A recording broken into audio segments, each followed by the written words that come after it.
کل بشرا be be کو دوبارہ ڈرامائی انداز میں گرفتار کر لیا گیا. کیسے گرفتار کیا گیا اور کیسے دھوکہ دیا گیا اس کے بارے میں بھی آپ کو آگاہ کرنا ہے، کیونکہ اب عمران خان صاحب کے ساتھ ساتھ بشرا بی بی کو بھی اس وقت تک جیل میں رکھنے کا ارادہ ہے جب تک کہ بشرا بی بی تیار نہ ہو جائیں. یہ کلیم کیا جا رہا ہے، یہ ذرائع بتا رہے ہیں کہ بشرا بی بی کو بہت زیادہ پریشرائز کیا جا رہا ہے، بہت زیادہ دباؤ ڈالا جا رہا ہے کہ آپ عمران خان صاحب کے خلاف گواہی دیں یا پھر عمران خان صاحب کو راضی کریں کہ وہ ہمارے ساتھ معاملات طے کر لے اور ہمارے ساتھ ڈیل کر لے، اور آپ کی رہائی بھی اب اس وقت ممکن ہو سکے گی.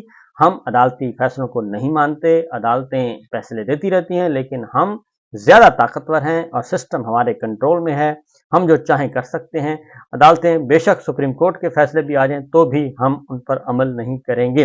اور لگ ایسے ہی رہا ہے کہ دوبارہ سے جو مافیاز ہیں وہ اکٹھے ہو رہے ہیں اور دوبارہ سے عدلیہ کو دھمکانے کا سلسلہ اور مغلظات کا سلسلہ شروع ہو چکا ہے، اور ججز کے بارے میں بے سروپا اڑائی جا رہی ہیں اور کوئی بھی پوچھنے والا نہیں ہے، اور مسلسل وزراء پریس کانفرنس کر رہے ہیں، سرکاری ارکان قومی اسمبلی پریس کانفرنس کر رہے ہیں، سارے کے سارے فارم 47 والے اکٹھے ہو گئے ہیں. پاکستان تحریک انصاف کی پہلے تو ذرا اسٹریٹجی دیکھ لیتے ہیں کہ وہ کیا کہتے ہیں. پاکستان تحریک انصاف کا جب فوری طور پہ پاکستان تحریک انصاف کی کور کمیٹی کا جو اجلاس ہوا جی، اس میں کچھ فیصلے کیے گئے. یہ ایجنڈے پہ یہ ایک ہی 1 پوائنٹ ایجنڈا تھا کہ عمران خان صاحب اور بشرا بی بی کی رہائی کیسے ممکن ہو سکتی ہے، کیونکہ عدالتی فیصلوں کو سبوٹاج کیا جا رہا ہے، اور بشرا بی بی کی بےہودہ عدت مقدمے میں بریت کے فیصلے کو حق اور سچ کی فتح قرار دیا گیا، اور توشہ خانہ القاعدہ ٹرسٹ اور سائفر کے بعد عدت مقدمے سے بریت کے بعد عمران خان اور ان کی اہلیہ کی رہائی کا فوری مطالبہ کیا گیا ہے. اور مقدمات میں بریت کے باوجود عمران خان اور بشرا بی بی کی جبرن رہائی کے بنیادی حقوق سے محروم کرنے کی کوشش کی مذمت کی گئی، کیونکہ کل بشرا بی بی کو ڈرامائی انداز میں گرفتار کیا گیا اور ان کے وکلا تک کو نہیں بتایا گیا کہ کیا ہو رہا ہے، اور دھوکہ دیا گیا، اور دھوکہ دے کے خفیہ طور پہ یہ سارا کاروائی ضابطے کی کاروائی جو کہتے ہیں اس کو پورا کیا گیا. اور وہاں پہ بشرا بی بی جب کہ رہا ہو چکی تھی، اور جب کوئی رہا ہو جائے اس کے بعد جب روبکار چلی گئی عدالت کی طرف سے رہائی کا پروانہ جیل حکام کو موصول ہو گیا، تو اس کے بعد وہ ایک آزاد شہری تھیں، لیکن ان کو جیل میں محبوس رکھا گیا، اور جیل میں محبوس رکھ کے نیب کی ٹیم کو ایکسیس دی گئی. نیب کی ٹیم نے وہاں بیٹھ کے ایک جعلی کاروائی کی، اور جعلی کاروائی کر کے پوری کاروائی کرنے کے بعد جب نیب نے اپنے انتظامات مکمل کر لیے، اس کے بعد انہیں جیل حکام نے بشرا بی بی کو رہائی کی کاروائی جو ہے وہ پوری کی، اور رہائی کی کاروائی خفیہ طریقے سے پوری کی گئی. خفیہ گیٹ سے ان کو باہر نکالا گیا، اور ایک گیٹ سے نکال کے کچھ ہی دیر کے بعد دوبارہ گرفتار کر کے دوسرے گیٹ سے ان کو اڈیالہ جیل میں واپس پہنچا دیا گیا. اس طریقے سے کل نیب نے اور جیل حکام نے مل کر گٹھ جوڑ کے ذریعے ایک پلاننگ کے تحت یہ کام کیا، اور اس میں جیل حکام بھی شامل ہیں. اور اس میں یہ ذہن میں رکھیں کہ جیل اس وقت وزارت جیل خانہ جات جو ہے پنجاب کی، اور ہوم منسٹری جو ہے وزارت داخلہ صوبائی وہ ہے مریم صاحبہ کے پاس. اور مریم صاحبہ کی اس وقت وہ وزیر اعلیٰ بھی ہیں، وہ وزیر داخلہ پنجاب بھی ہیں، اور وہ وزیر جیل خانہ جات بھی ہیں، اور جیل کو بھی وہی کنٹرول کرتی ہیں، جیل پالیس کو وہ کنٹرول کرتی ہیں. تو یہ سارے کا سارا پلان جو ہے وہ جاتی عمرہ میں ترتیب پایا، اور جاتی عمرہ کے ساتھ ساتھ پنڈی کے اہالیان پنڈی نے بھی اس میں اپنا حصہ ڈالا، اور وہ بھی اس کو مانیٹر کر رہے تھے. تو یہ سارے کا سارا کھیل جو ہے کل کھیلا گیا. اب عمران خان اور بشرا بی بی کی بے گناہی دنیا پر آشکار ہو چکی ہے، اور کور کمیٹی نے کہا ہے کہ ہم مقدمات میں بریت اور عدالتی احکامات کو ہوا میں اڑانے کی اجازت نہیں دیں گے. عمران خان اور ان کی اہلیہ محترمہ کو جبرن قید میں رکھ کر مزید سیاسی انتقام کا نشانہ بنانے کی کوشش کی گئی تو ملک گیر مزاحمت کے سوا کسی اور آپشن کو خاطر میں نہیں لائیں گے، یہ کور کمیٹی نے کل کہا ہے. 1 سال سے بدترین حالات میں بنیادی سہولیات سے محروم اور سزائے موت کی چکی میں رہتے ہوئے عمران خان نے اشتعال انگیزی کے بجائے قانون اور انصاف کا راستہ اختیار کرتے ہوئے عدالتوں کا دروازہ ہمیشہ کھٹکھٹایا، اور اب عدلیہ کی ذمہ داری ہے کہ فرد واحد کی آمریت لپیٹ کر دستور بحال کروائیں، کیونکہ اب اس کے علاوہ کوئی آپشن نہیں رہ گیا کہ اب سپریم کورٹ آف پاکستان جو ہے وہ اس کا از خود نوٹس لے، اور سپریم کورٹ آف پاکستان اس معاملے میں آگے بڑھے. لیکن وہاں پہ کون بیٹھے ہیں؟ قاضی فائز عیسیٰ صاحب. اب قاضی فائز عیسیٰ صاحب جو ہیں ان کو مسلسل یہ لوگ لولی پاپ دے رہے ہیں، اور وہ لولی پاپ دے رہے ہیں ایکسٹینشن کا لولی پاپ دے رہے ہیں. کبھی کہتے ہیں ہم آپ کی مدت ایج آف ریٹائرمنٹ جو ہے وہ 68 سال کر دیں گے، کبھی کہتے ہیں ہم 70 سال کر دیں گے، کبھی کہتے ہیں ہم چیف جسٹس کا عہدہ آپ کا 5 سال کا کر دیں گے، تو آپ بالکل ہماری مرضی کے مطابق ہماری مدد کریں. اب وہ کتنی مدد کریں، کیونکہ اب ان کی اپنی بھی ریپو جو ہے وہ بہت زیادہ خراب ہو چکی ہے، ان کی شہرت خراب ہو چکی ہے، لہذا وہ بھی اب مجبور ہیں. اس لیے اگر ان کے پاس ایک ہی راستہ ہے کہ یا تو پھر وہ اپنی ذمہ داریاں ادا کریں چیف جسٹس صاحب، یا پھر وہ اپنے عہدے سے استعفیٰ دے دیں.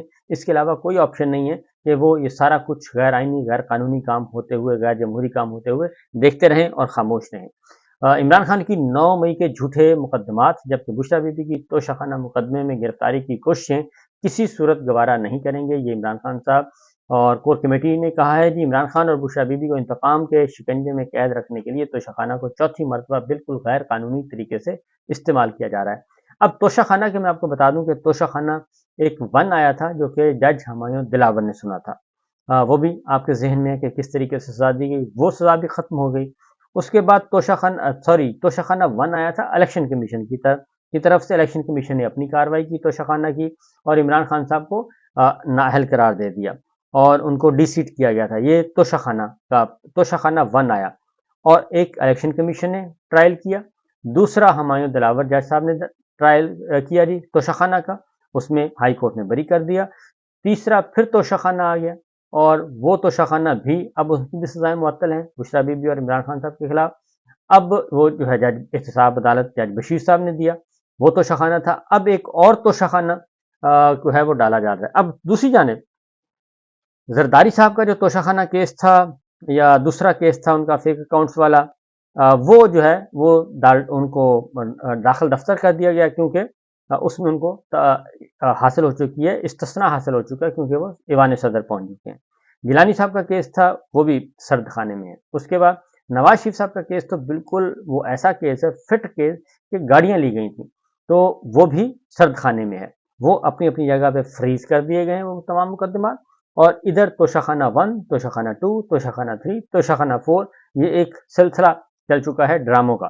وہ آپ کے ڈرامے جو ہوتے ہیں، قسط وار ڈرامے جو ہوتے ہیں، یہ اس طرح سے چل رہا ہے جی. توشہ خانہ 1 جیسے پنجابی فلمیں بنتی ہیں، پہلے 1 آ گئی، پھر 2 آ گئی، پھر 3 آ، یہ توشہ خانہ فلم چل رہی ہے. تو لہٰذا اس پہ کور کمیٹی نے کہا ہے کہ جی بشریٰ بی بی کا توشہ خانہ اور اس کے تحائف کی فہرست اور تحائف کی فروخت سے حاصل ہونے والی رقم، اس پر واجب الادا ٹیکس یا اس حوالے سے کابینہ کے فیصلوں سے بالواسطہ یا براہ راست کوئی تعلق نہیں ہے. قانون اور عدالتی تشریحات ایک ہی معاملے پر متعدد مقدمات کی ہرگز اجازت نہیں دیتے، اور عمران خان اور ان کی اہلیہ کے معاملے میں ریاستی عناصر کسی قانون کو خاطر میں لانے کو تیار نہیں ہے. عوام کی نفرتوں کے حقدار حق مینڈیٹ چور اور ان کے سرپرست ریاستی قوت اور بندوق کے بل پر ملک کو، قوم کو محکومی و غلامی کی ڈگر پر چلانے اور اپنی راہ میں رکاوٹ بننے والے عمران خان کو جبراً اپنے انتقام کے نشانے پر رکھنا چاہتے ہیں. عمران خان اور ان کی اہلیہ کو عدالتی حکم کے مطابق رہا نہ کیا گیا تو انصاف کے حصول کے لیے براہ راست عوام کی عدالت سے رجوع کریں گے.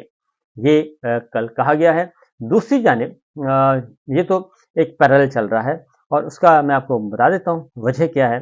وجہ یہ ہے کہ یہ ہر صورت میں چاہتے ہیں کہ عمران خان صاحب اور بشریٰ بی بی ان سے ڈیل کر لیں، اور ڈیل کر کے ہماری باتیں مانیں، اور ہماری باتیں مان کے آرام سے نکل جائیں، اور کوئی مسئلہ نہیں ہے.